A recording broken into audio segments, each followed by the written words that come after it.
Libra, hi! Welcome to Mr. Queen PH at ito ang inyong energy update for February 16 to 29, 2024. This is a general reading. Just take what resonates. Watch your Sun, Moon, Rising, Venus for other messages. And thank you sa lahat ng mga sumusuporta dito sa ating channel. Just a reminder, gamitin nyo lamang ang reading na to bilang gabay. And pa-follow, like na rin ng ating Facebook at TikTok. Lahat po yan, Mr. Queen PH. And of course, please like, share, subscribe para lagi kayong updated sa ating mga readings. And please check out my Shopee. Available ang mga protection and prosperity items, bracelets, zodiac sign bracelets, and many more. Link on the description. Okay, Libra, let's see. Energy update for you, second half ng February. Okay, let's see for Libra. Ninth house. Ninth house is about travel, opportunities. Maaring meron kayong mga dreams ngayon na gusto nyong iset, no? You are setting your dreams, your goals for higher learning, gusto nyong mag-aral, merong i-explore na iba pang kaalaman, no? Some of you, meron din kayong plans of traveling abroad. Yung iba, maaring biglaan, no? Biglaan yung na-realize na, gusto ko mag-abroad, gusto ko i-pursue ang career sa abroad, or tumira sa ibang bansa, or lumipat ng bahay. Oo.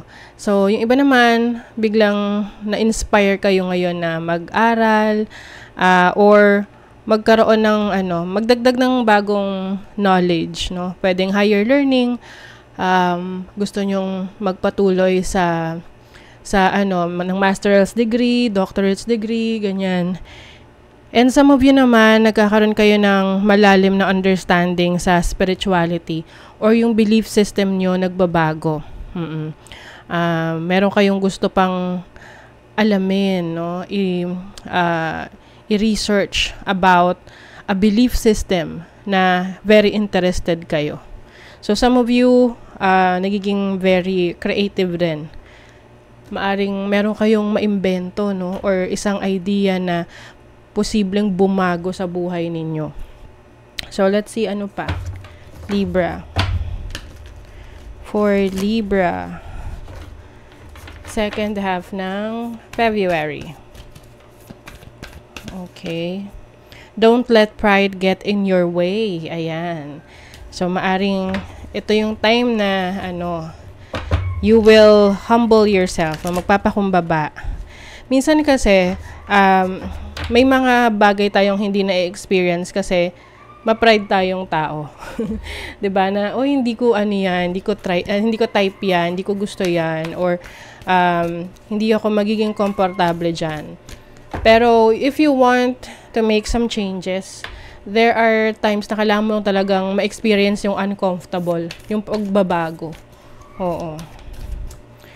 And then a time to give rather than take. Ayan. So, ito yung pagkakataon na isi-set aside natin yung ating ego, no? Yung tipong mataas kasi ang tingin niyan sa sarili niya, no? Ganon. Minsan, yung ibang taong tingin sa inyo, mataas ang tingin niyo sa sarili ninyo.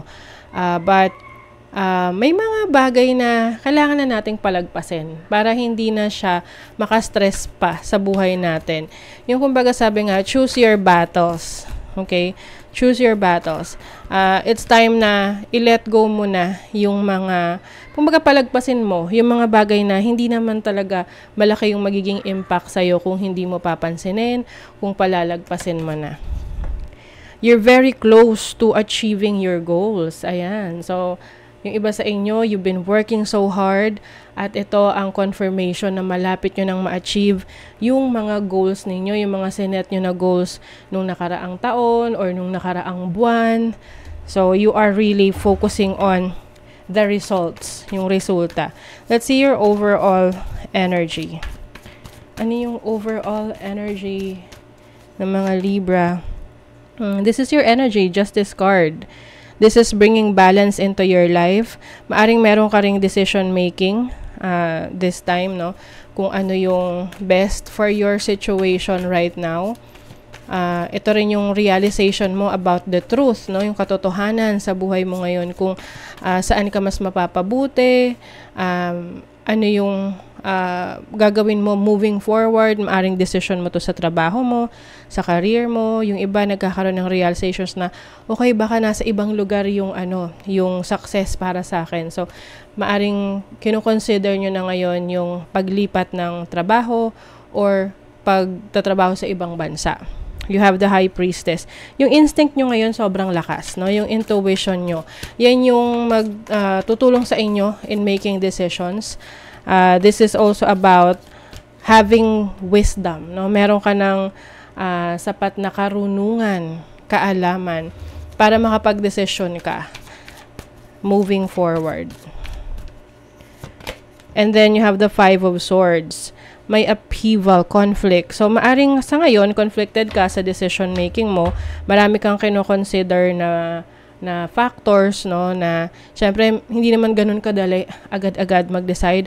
But, what I'm saying here is you have to trust your instinct. You have to trust your gut feel. Ano ba yung sinasabi ng instinct mo?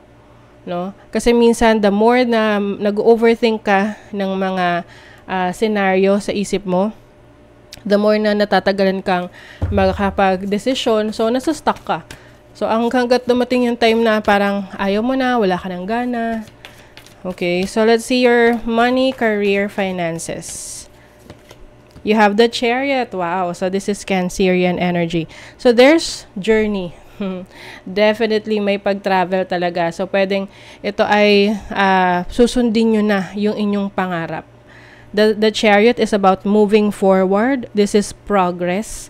So, pagdating sa money, career, finances nyo, you are moving forward, merong progress, merong pagbabago, may pag-unlad, and mas ka ngayon, determinado na makuha mo yung ninanais mo talaga sa iyong career.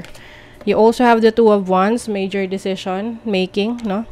So, may mga plans ka. This is also about partnership with someone. Pwedeng meron kang kaagapay, no? Dyan sa decision making mo, or merong taong tutulong sa'yo to make things happen for you. Speaking of, you have the Two of Cups. There is someone who really cares about you. Maaring romantic partner mo to, or someone, any mahal sa buhay na todo yung suporta sa'yo, na hindi ka kina-question sa mga decision mo. Basta kung saan ka, dun din siya. You have the Ten of Wands. So, medyo marami ka ngayong kailangang ayusin, asikasuhin. But of course, kayang-kaya mo namang i-manage yan. Kailangan lang dyan is yung delegation na kung merong willing na tumulong sa'yo, then let this person take care of others. No? Yung mga iba pang pwede niyang asikasuhin. Para mabawasan yung responsibilities. So, let's see your love life. You have the Nine of Cups. O yung iba sa inyo masaya talaga sa situation nyo ngayon. There's happiness. There's fulfillment. You also have the Five of Wands. This is about competition. So, siguro ngayon, yung iba, if you are in a relationship with someone, yung pag-aaway or misunderstanding, normal naman yon. Hindi naman siya umaabot to the point na maghihiwalay na kayo. Kasi syempre, 'di ba, ang boring naman kung hindi kayo nag-aaway or hindi kayo kung lagi kayong nagkakasundo sa maraming bagay or sa lahat ng bagay. So, this is about bringing balance into your romantic relationship. You have the Seven of Swords. So, maaring yung iba sa inyo, ang isa sa pinag-aawayan nyo is yung mga bagay na tinatago sa inyo or hindi sa inyo pinapaalam. So, maaring meron lang dito natatakot na magsabi ng totoo dahil pag nalaman yung totoo or nasabi yon, hindi kayo mag-agree, 'di ba? So, yung iba hindi nila sinasabi yung totoo, but I think importante rito is you are open to communication para maiwasan din yung pagtatago pa ng mga gustong gawin or plano, no, or mga nagawa na. Temporary situation, you have 10. So, yung iba talaga sa inyo, meron kayong mga gagawing pagbabago ngayon. Kasi yung sitwasyon nyo ngayon ay hindi siya permanente pa. No? So, yung iba, yun nga, lilipat ng bahay, lilipat ng trabaho. Uy, March. So, by March, merong something. Tingnan natin kung ano tong March. Uy, may hard work. Okay, so marami kang trabaho na gagawin, especially pagdating ng March. So, ihanda mo ang sarili mo, physically, mentally, emotionally, because there's a lot of responsibilities coming in para sa'yo. Okay? So, that is your reading, Libra. Thank you so much and bye!